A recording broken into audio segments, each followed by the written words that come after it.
generalizada, que son propios de un capitalismo en profunda crisis, yo diría que en su etapa terminal, me animo a decirlo, porque si no se termina el capitalismo, se termina el planeta y se termina la humanidad. En un tiempo así es muy importante lo que estamos haciendo ahora, porque de alguna manera esto prefigura la sociedad que queremos construir. De alguna manera esta fraternidad, esta ternura, al decirle che, no hay que perder la ternura jamás, al mismo tiempo que endurecemos el cuero, la cordialidad que decía don Luis Pedro Bonavita, son cosas que están acá hoy, con un simple papel que es mucho más que un papel para nosotros, que tiene todo un significado político simbólico, que une, ata, relaciona generaciones que han dado su vida y que en condiciones tan difíciles como las del Uruguay hace unos cuantos años, en plena lucha de la Guerra Fría, y sobre todo en el interior, porque cuán difícil ha sido ser comunista en el interior de la República, en los departamentos.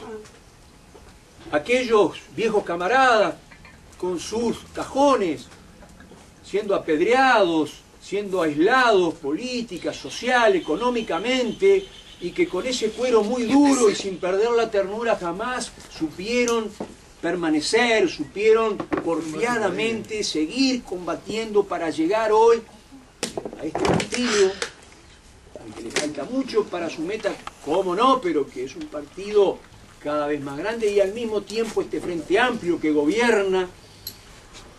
Pero todas estas cosas tienen raíces en aquellas luchas de los camaradas a los cuales hoy nosotros les entregamos este reconocimiento, que es un reconocimiento que además se viene dando generalizadamente en la sociedad uruguaya, porque nuestro partido, por obra y gracia del necesario anticomunismo que tiene que existir en una sociedad capitalista, porque nosotros somos sus principales enemigos, ¿y cómo no vamos entonces a tener esas reacciones?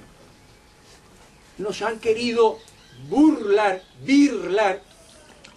hacer desaparecer la épica de los comunistas en los momentos más duros, más cruciales de la sociedad uruguaya, que fueron sin lugar a dudas la época de la dictadura. Esos 10 años donde recién ahora están apareciendo los trabajos que demuestran que este partido tuvo un papel central, vertebral, en organizar la lucha contra la dictadura. Y que nuestros camaradas, modestos y sencillos camaradas, porque cuando una dirección caía y otra dirección caía y cayeron decenas de direcciones, siempre aparecían nuevos, pero además detrás de esas nuevas direcciones habían cientos, miles de camaradas que se movilizaban. Y yo digo, aparecían en su modestia, en su sencillez revolucionaria, en los muros. Aparecían y aparecen hoy apenas en los nombres de las seccionales, porque es tan modesto este partido, tan sencillo, con tantas raíces populares en la clase obrera, que ni se animaba a veces a dar la cara y a salir a decir, y recién hoy los vemos a los casinos, a tantos camaradas que, repito, aparecen pura y simplemente en los nombres, pero ellos ni se imaginaban ni lo querían. Entonces, esto es muy importante además en un momento del mundo donde nosotros hemos sostenido desde el 2005 en adelante, mucho antes del estallido de la burbuja inmobiliaria, que estaban apareciendo en el escenario de la economía, de la sociedad y de la política mundial fenómenos nuevos que iban a cambiar la faz del planeta, que aquello era totalmente artificial, que aquellas eran salidas que el capitalismo buscaba, pero que estaban generando contradicciones muy superiores que hoy las estamos viendo desarrollarse cada vez con mayor profundidad y amplitud. Hoy tenemos una Europa donde en poquitos días, 3 días, los mercados dan un golpe. Ya no son golpes de Estado, son golpes de mercado. Donde aparecen 2 tecnócratas y donde aparecen gobiernos de técnicos, como si esa fuera la última receta y novedad del capitalismo para tratar de solucionar los problemas profundísimos de la deuda pública, que no querramos saber lo que es la deuda privada de las familias y de las empresas.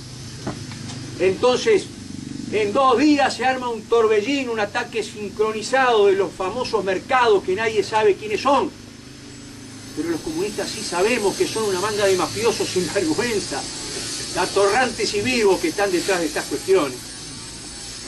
Y que, repito, en 2 días ponen a Monti y a Papademos y sacan a los anteriores, en fenómenos que tenemos que valorar en toda su importancia, porque acá la democracia se la pasan por donde ustedes saben, camaradas. Es lo que decía Lenin, la democracia burguesa, no otra, la misma de ellos, con sus leyes, normas y elementos, los ahoga, los mata. ¿Qué está pasando ahora?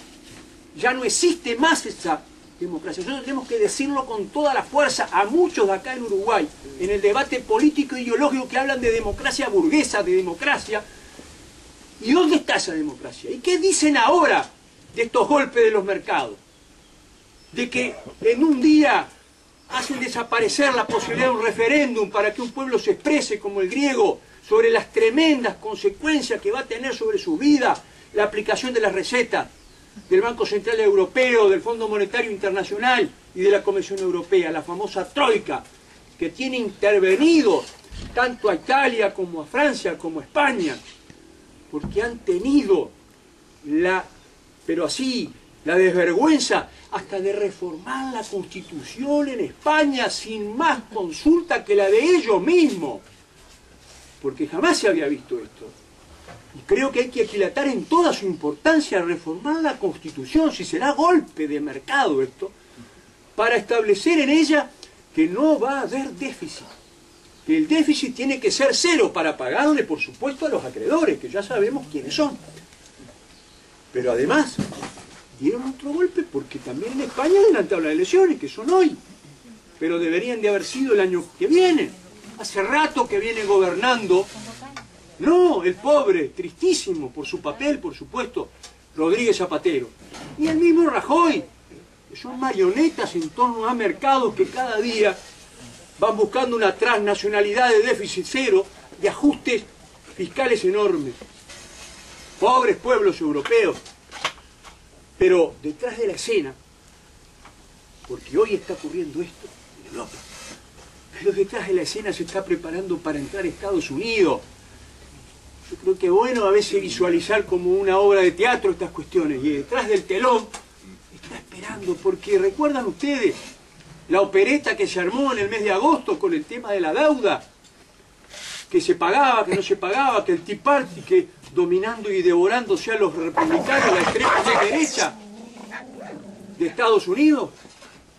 Pues bien, ahora, en estos próximos días de diciembre, se vencen los plazos que se habían establecido para concretar las famosas medidas de restricción fiscal también allí, y dentro de pocos días ya no será Europa, será Estados Unidos, y así sucesivamente. Está en crisis, repetimos, la democracia burguesa, pero aquí aparecen elementos peligrosísimos de una democracia, de un sistema que se revuelve en sus últimos estertores, porque como bien señalaba la camarada cubana, acá tenemos a Irán en la mira, desde siempre a Cuba, por supuesto, Venezuela en América Latina, al mismo tiempo Libia, Siria. Todo esto tenemos que encuadrarlo en aquello que nosotros decimos son las tendencias innatas del capitalismo hacia la guerra, porque el capitalismo, cuando tiene estas crisis tan profundas y grandes, ha salido siempre con guerras generales, mundiales, o guerras particulares, enfocadas en una Vietnam o en otros lugares más concretos como Corea. Y con eso, por supuesto que se ha alimentado, porque se ha revitalizado armando contradicciones que después cuando revientan son peores para el sistema, pero bueno, el keynesianismo militar, las industrias vinculadas al militarismo, y ni que hablar también con sus bases, sus agresiones, sus ejércitos desparramados por todos los 5 continentes, también el imperialismo dominando pura y duramente, ya no convenciendo con buenos abrazos como de repente quería Tabaré, no, directamente, con dureza. Entonces acá aparece el tema de la guerra como un elemento interesante e importante de analizar, yo diría que estructural en la línea de los comunistas uruguayos y también, si fuera posible, de toda América Latina y del mundo. La guerra como una cuestión propia, innata, inmanente al sistema capitalista. Y de ahí entonces un amplio movimiento contra la guerra, por la paz, producir la paz. Trabajar para producir los elementos que conduzcan a la paz. Gastar recursos, presupuesto y elementos para producir la paz. Sería el nuevo concepto que de repente tendríamos que estudiar y analizar. Y es en ese contexto general donde ubicaríamos nuestra solidaridad, yo diría eterna, con la Cuba revolucionaria, con los 5, con todos los procesos que allí ocurren, que yo digo más allá de las dificultades que lo son, pero ¿cómo no lo van a hacer si hemos nacido y estamos desarrollándonos contenedores frente al enorme poder económico, material, subjetivo que tiene el imperialismo y el capitalismo por naturaleza? ¿Cómo no vamos a tener dificultades en construir lo nuevo? Pero en medio de estas tremendas y poderosísimas fuerzas, yo digo que resplandecen, brillan experiencias como la cubana, como la venezolana, la ecuatoriana, la boliviana, nuestra misma experiencia que no tenemos que valorizar en el sentido de ir rompiendo los esquemas hegemónicos de la dependencia, porque América Latina hoy tiene un papel a cumplir, porque América Latina no es Europa en este momento. Acabamos de aprobar el Banco del Sur, un importantísimo proyecto que dificultosamente, porque también tuvimos dificultades internamente para aprobarlo, para que se visualizara, porque en época de bonanza no se veía, no se ve la necesidad que pueden tener estos instrumentos para cuando vengan momentos como los actuales. Y tenemos un Banco del Sur con 20.000 millones de dólares, y cuando se lo decimos a la derecha en todos los lugares, no tienen con qué contestar, porque ellos claramente que ante esto no pueden mencionar, aunque dicen de todas formas, porque acá está en competencia este primer histórico banco con solamente los países de la UNASUR, con el BID, donde tenemos a Estados Unidos, donde tenemos además capitales puestos por ellos que influyen y determinan que sus préstamos tengan condicionalidades. Este no lo va a tener y nos va a ayudar mucho si viniera una crisis. Pero además genera posibilidades de proyectos de desarrollo varios. Y tenemos toda la historia de la solidaridad entre nuestros pueblos, con la Cuba y el Hospital de Ojos, con la Cuba y el Yo Si Puedo, con la Cuba y los remedios que vinieron gratis en el momento que se necesitó para las vacunas, que bien que hasta la derecha también se opuso a eso.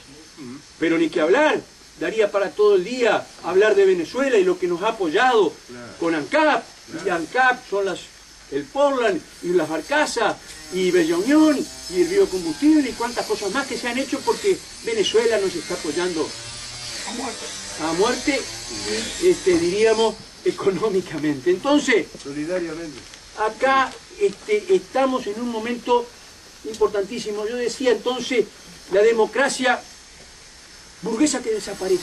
Y tenemos que mostrarlo, los comunistas tenemos que ser los que mostremos esta realidad a tantos hombres de la derecha, pero también dentro del Frente Amplio. ¿En qué queda la democracia burguesa cuando viene la hora de los hornos? Se ríen de ella, la utilizan cuando las cosas lo permiten y les conviene, pero en la hora de la verdad, así como son capaces de utilizar a los militares para feroces dictaduras fascistas, también son capaces de hacer estas cosas que hoy mismo están ocurriendo en Europa y que nosotros tenemos que analizar, pero no por una cuestión teórica, sino para trasladarla al debate político e ideológico acá. Igualmente lo de la guerra, eso tiene que traducirse en iniciativas concretas de solidaridad, de movimientos por la paz, produciéndola, y por supuesto que tomando casos concretos, porque esto de los 5 tiene que ver con la guerra y tiene que ver con el terrorismo de Estado vinculado a mantener los grandes privilegios. Y también medidas que podamos desarrollar en el plano uruguayo, porque la crisis, sin duda alguna, no es que nos va a afectar, ya nos está afectando. Ya nos está afectando, camaradas. Porque nosotros tenemos, hoy hablábamos con los camaradas, la importancia de la iniciativa que está en el programa del Frente Amplio y que nosotros como partido hemos tomado con mucha fuerza, lo de un frigorífico nacional. Otra que es necesario, un frigorífico nacional. Fíjense en ustedes algunos datos que nosotros manejamos, pero que aparecen en la prensa burguesa. Están fundidos tanto el grupo Marfrig como el grupo JBS. Capaz de decir, ¿y esto qué es? Se lo simplifico. Marfrig es la dueña del frigorífico Tacuarembó, del frigorífico Colonia, del frigorífico La Caballada en Salto, de un frigorífico en San José, y el quinto, que en este momento no me acuerdo. ¿Es Canelones? No, porque Canelones es del Fribol. Ah, del Fribol. Y después el otro es el grupo que tiene el pool de Cerro Largo. Ayer tuvimos una reunión en una sede del partido. Estaban los camaradas, justamente, el de Tacuarembó. Está cerrado. Otra que importa entonces el análisis de estas cuestiones. Tiene más de 5.000 millones, 5.700 millones de dólares el grupo Marfrig de deuda. Un analista del Citigroup dice, este frigorífico en los próximos meses da default. Se queda sin pagar, no puede. Están cerrando frigoríficos en todos los países, en muchísimos países. Hay una lista larguísima que salió en el diario El País. Por lo tanto, cuando nosotros decíamos, estos vienen, cuando les conviene, y se van, ¿cuándo? ¿Cuándo? También les conviene, porque las rentas no le dan, que estos tengan en sus manos la columna vertebral de la economía uruguaya, tiene que preocuparnos. Y de ahí la justeza de un frigorífico nacional que pueda establecerse en el país con formas flexibles, modernas, nuevas, aprendiendo de la experiencia histórica nuestra propia y también de otros países, donde el Estado capitanee, pero donde también podamos incorporar, ¿por qué no?, a la pequeña y mediana producción, a los trabajadores y al capital nacional si se cuadra. Pero esas son cuestiones que están en debate y ya se lo hemos planteado a nuestro presidente, y en su momento, hace unos 2 meses y medio, nos dijo, bueno, tráiganme un nombre para formar esa comisión que acá el camarada decía que no estamos cumpliendo porque en el programa dice, y en el presupuesto dice, que fue un logro también partidario, estúdiese la posibilidad o viabilidad de un frigorífico de esta naturaleza. Y estamos en eso. Ahora nos mandó un mensaje y dice, después que venga de México, bueno, van a ver, esos compromisos que también incluyen una presencia importante en el MIDE y este compañero para analizar el tema, se van a desarrollar. Pero nosotros, camaradas, tenemos un partido vivo, dinámico, en crecimiento, con raíces en lo más profundo, en donde debemos enraizar, que es la clase obrera. Porque este es un partido que la clase obrera, expresión política de sus más altos intereses para colaborar, ayudar a su autoemancipación. No a que vengan sabiondos, ni gente que esté por encima de la sociedad o de las clases a dar la receta, sino para contribuir con la modestia y sencillez que corresponde a los procesos de organización de los trabajadores, porque son la única clase que pueden en su torno convocar a amplísimas capas medias para lograr profundizar los cambios, avanzar en una democracia avanzada hacia el socialismo. Y entonces, de ahí la importancia de los últimos hechos que casi cerrando el año nos llenan de una perspectiva mejor. El Congreso del PIT-CNT, que se desarrolla tal como nosotros mismos queríamos, con bases programáticas, no con luchas de poder, de grupo este, de grupo no. Vamos a analizar para qué queremos movimiento obrero y cuáles son las tendencias fundamentales de la época y hacia dónde tiene que ir el Uruguay. Cambio de la matriz productiva, redistribución de la riqueza, derechos humanos. Ahí es donde nosotros nos jugamos todo para darle ese contenido.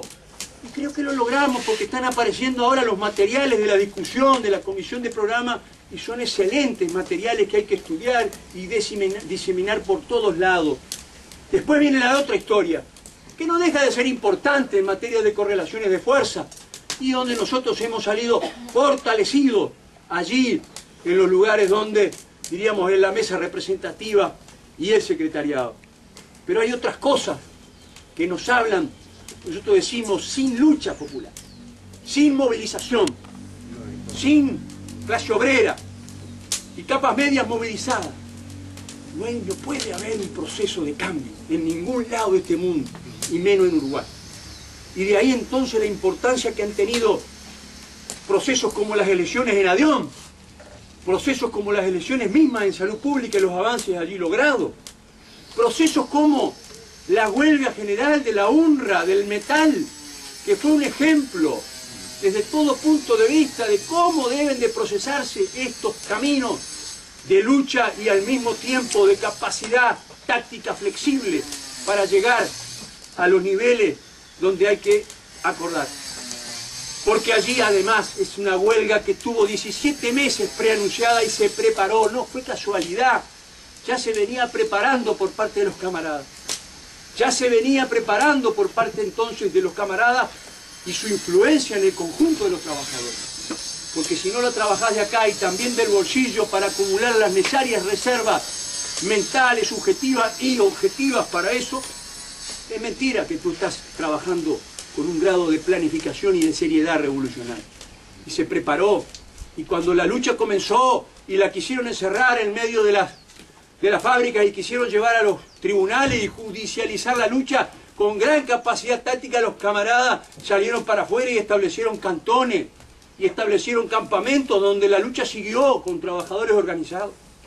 Pero además una formidable campaña de propaganda para ganar la cabeza de los trabajadores y del pueblo en general, porque había que andar por Montevideo a cada hora, a cada minuto, en el centro y en los barrios para ver a los trabajadores con sus uniformes repartiendo propaganda, pero no solo la propaganda plebeya, la que nos gusta, sino también aquella otra que era ir a los medios grandes y saber dar la batalla allí y arrinconar a los Olivero y compañía de las grandes cámaras que querían con esto destrozar no solo a la UNRWA, no solo al metal, sino también al movimiento obrero en su conjunto.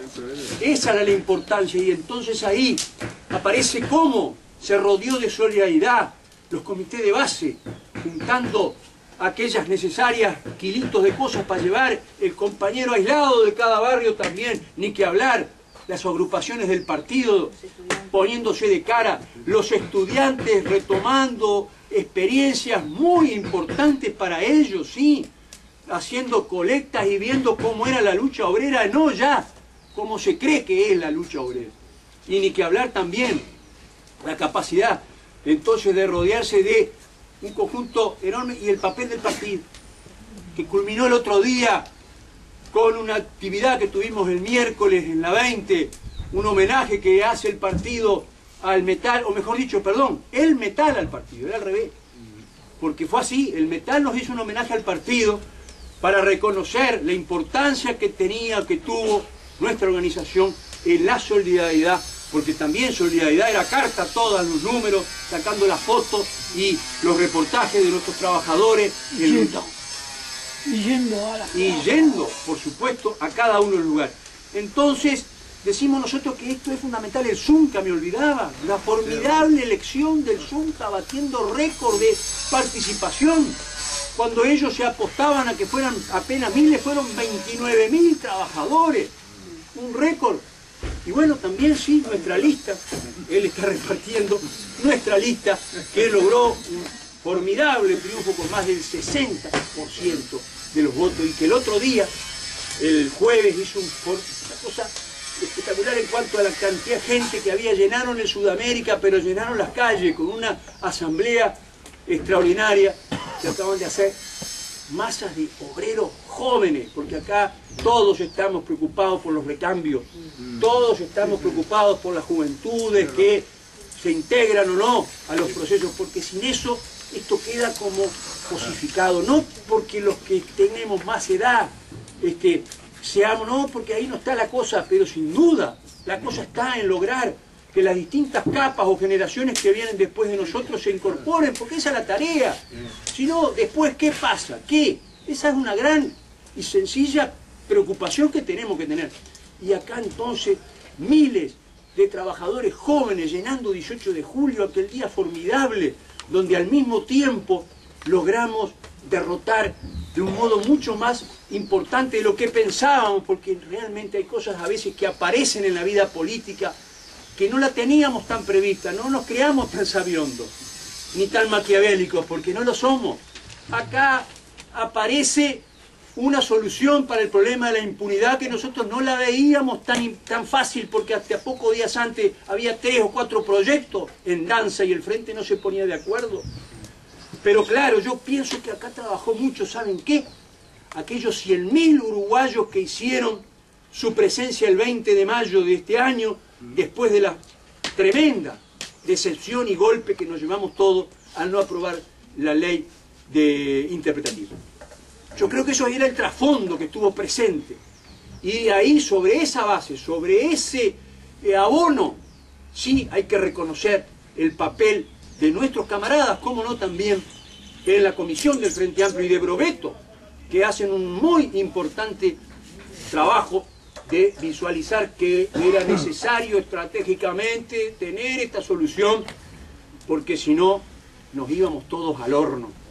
Y a raíz de esta cuestión, que nos ha dado alegría, que nos ha dado optimismo, que cambió la subjetividad de los frente amplistas y de nuestro partido, a raíz de estas cuestiones aparecen hoy un montón de decenas y centenares de mujeres y hombres de nuestro pueblo torturados, vejados en la dictadura, que van a los tribunales a presentar sus denuncias.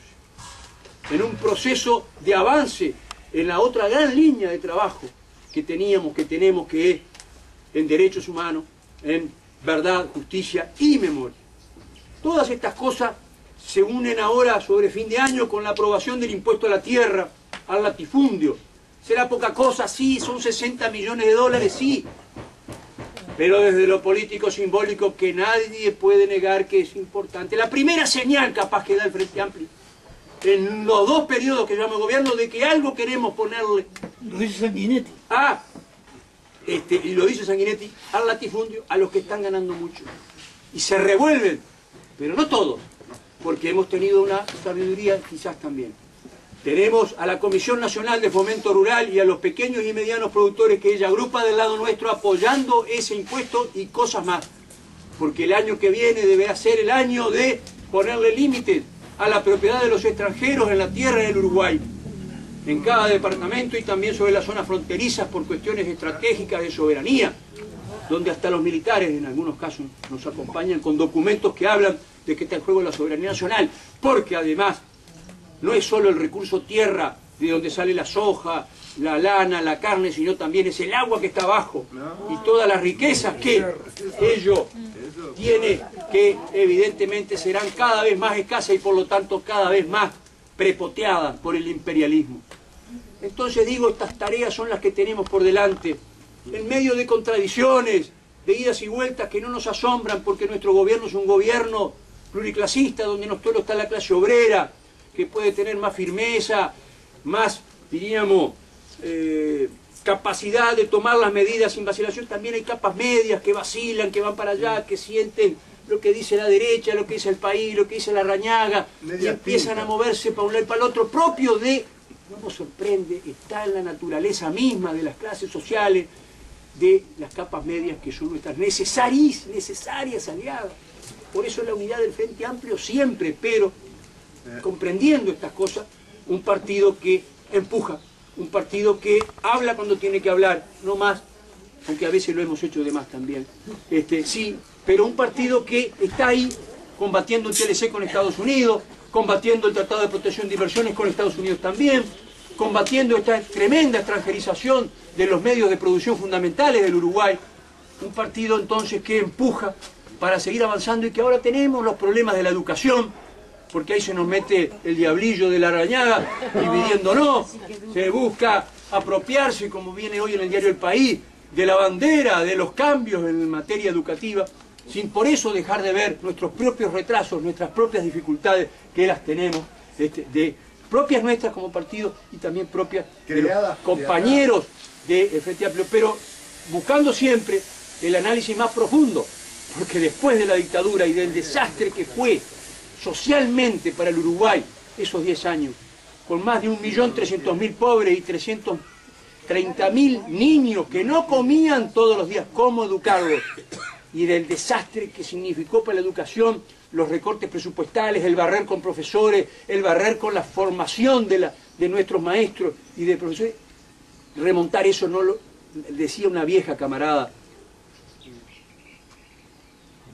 lleva generaciones enteras, no se hace en una generación, lleva mucho más, porque es lamentable, pero es así, cuesta muchísimo levantar estos desastres.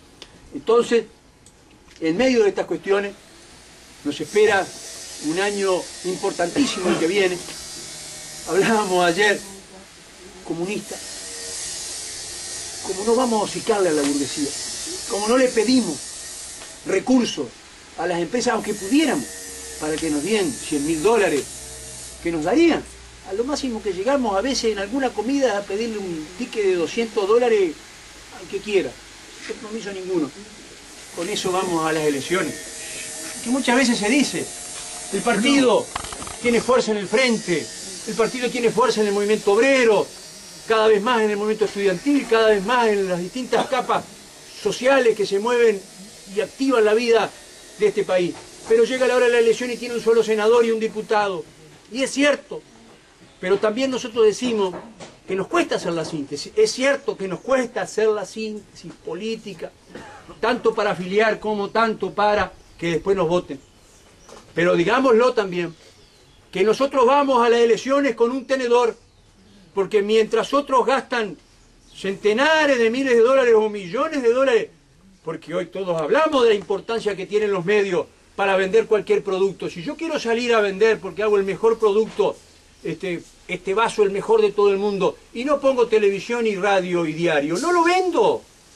Y lo mismo pasa, aunque tengamos las mejores figuras con las mejores trayectorias, sino entonces lo nuestro está en otro lado, porque creo que todo el partido está de acuerdo en que no vamos a hocicar nunca, ni vamos a venderle un mínimo de nuestras posibilidades electorales por unos recursos. Lo nuestro está antes y al mismo tiempo. Lo nuestro está en cubrir los muros desde ya siempre. Lo nuestro está en lograr movimientos departamentales que vayan generando las salidas y las alternativas y que vayamos viendo ya las posibilidades de los camaradas hacia los momentos electorales. En el mismo instante de las elecciones, como se paga, y esto lo digo porque también lo hacen los compañeros legisladores, se paga las brigadas que tapan los muros, nosotros también desaparecemos hasta de los muros que son clásicos en en los momentos, hasta de ahí, porque no podemos aguantar el nivel que ellos tienen. Entonces lo nuestro está en la actividad permanente, también está, lo digo con total honestidad, en la historia. Esa historia que sigue existiendo, es decir, esas grandes tendencias históricas que alimentan a fuerzas como las nuestras, que cuestionan el sistema capitalista con la profundidad que nosotros lo hacemos.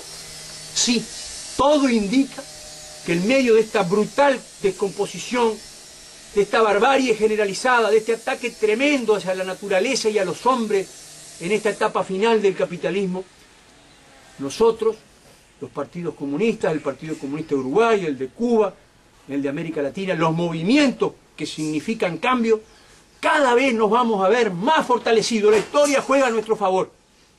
Pero claro, tenemos que estar, tenemos que activarnos, tenemos que crecer, porque también los peligros son enormes y el capitalismo está dispuesto. Ya no viene más, ya no sirve más aquello de los utopistas, de los grandes utopistas, Fourier, Owen, que querían convencer a los burgueses y a los príncipes de que había que cambiar. No, ya está demostrado. Los pueblos tienen que obligar a los cambios.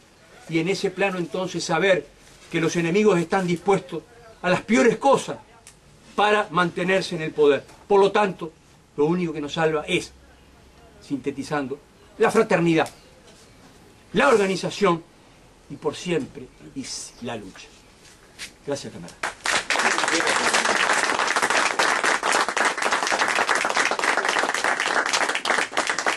Bueno, camarada. camaradas, muchas gracias y queremos repetir que hoy no solo homenajeamos a los viejos camaradas que están, sino que también creo que todo el tiempo están presentes los camaradas que ya no están y que también han hecho un gran aporte, ¿no? Así que bueno, muchas gracias. También agradecer a los compañeros de la 1001, los queridos compañeros de la 1001, que también nos acompañan hoy, y amigos del partido que hoy nos acompañan. Y bueno, que viva el Partido Comunista, que viva Cuba.